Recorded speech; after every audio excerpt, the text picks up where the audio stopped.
La meilleure solution pour prévenir ce vecteur de propagation-là, c'est le nettoyage efficace des embarcations.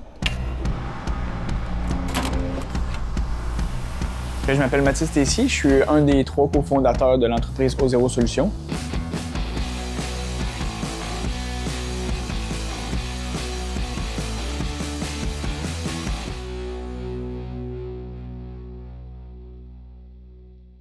J'ai fondé l'entreprise en 2019 avec 2 collègues, Olivier et Maxime.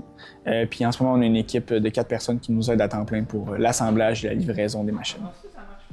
Donc nous, on s'est fait approcher par la ville d'Asbestos pour un problème de Myriophylle aepi, donc une algue, une plante aquatique envahissante qui était dans leur lac. Puis ils nous ont approché pour traiter cette espèce-là. Puis quand on a commencé à faire des recherches sur comment et qu'est-ce que c'était en fait, on s'est rendu compte que c'est beaucoup plus efficace de prévenir que de guérir quand on parle d'espèces aquatiques envahissantes. Donc on a vraiment voulu s'attaquer à la prévention au lieu du contrôle. Puis on s'est rendu compte que vraiment la meilleure manière de prévenir la propagation des espèces aquatiques envahissantes, c'est par le lavage d'embarcations nautiques. Fait qu'on a commencé à faire des stations de lavage à ce moment-là pour ça. Le plus présent en ce moment, c'est vraiment le Myriophylle aepi. C'est une plante aquatique envahissante qui se reproduit vraiment facilement puis qui se transporte malheureusement très facilement aussi. Il y en a à peu près dans 200-250 lacs du Québec déjà. Puis sinon, là, on a la moule zébrée qui commence à être de plus en plus présente, comme dans la région du Témiscouata. Fait que ça aussi qui a beaucoup d'impact à long terme sur les cours d'eau. Spécifiquement, en fait, la moule, qu'est-ce qu'elle va faire? C'est qu'elle va venir se nourrir par méthode de filtration. Donc, elle va venir prendre les nutriments des espèces indigènes, donc prendre la place dans la chaîne alimentaire puis vraiment avoir un impact sur la biodiversité.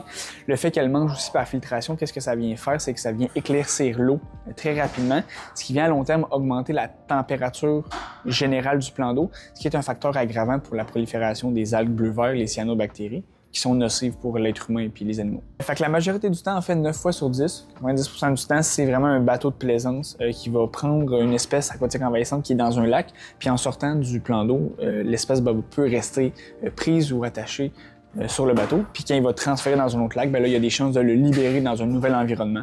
Puis c'est vraiment comme ça qui vont se propager le plan d'eau. Les espèces aquatiques envahissantes vont vraiment venir impacter 3 sphères de la société, donc l'environnement, l'économie puis les impacts sociaux.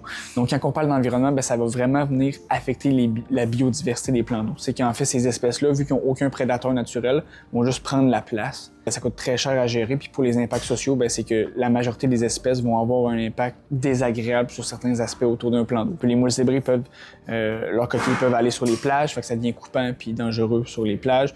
Ou pour les plantes aquatiques comme les myriophylle, quand on fait du paddleboard ou du kayak, c'est désagréable de faire ça dans des algues qui vont jusqu'à la surface du plan d'eau. La meilleure solution pour prévenir ce vecteur de propagation-là, c'est le nettoyage efficace des embarcations. Fait que c'est vraiment laver toutes les composantes du bateau. Il y a tout ce qui est externe, donc la coque, la remorque, l'hélice du moteur.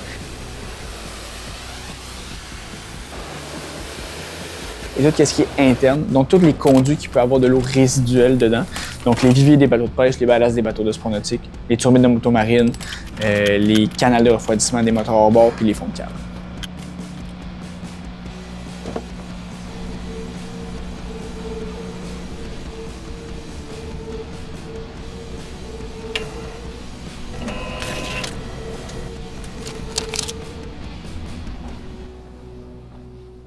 Aquaking, en fait, c'est arrivé à un très bon moment dans notre parcours. C'était en 2020 qu'on commençait un projet qui allait peut-être devenir une entreprise. Fait qu'à notre âge, on n'avait pas vraiment d'expérience sur comment construire une compagnie. Tout est compliqué un peu quand tu commences ça. Donc, d'avoir accès à des gens qui avaient des connaissances, des coachs, des personnes qui ont pu nous aider dans notre parcours entrepreneurial, ça a vraiment donné un bon coup de pouce pour partir du bon pied. Puis en fait, on a fini aussi par gagner cette édition du concours Aquaking. Fait qu'on a eu une bourse de 20 000 $. Puis les sous ont vraiment aidé à partir du bon pied avec des bons équipements, un local, pouvoir commencer à avoir un projet pilote dès le départ. Nous, on veut participer à Aquantrepreneur pour faire grandir la compagnie. On a vraiment l'ambition d'apporter ces stations de lavage-là en dehors du Québec. Nous, on veut vraiment s'attaquer au marché de l'Ontario puis le nord des États-Unis. Fait que c'est d'utiliser Aquantrepreneur comme levier pour faire fleurir ces marchés-là.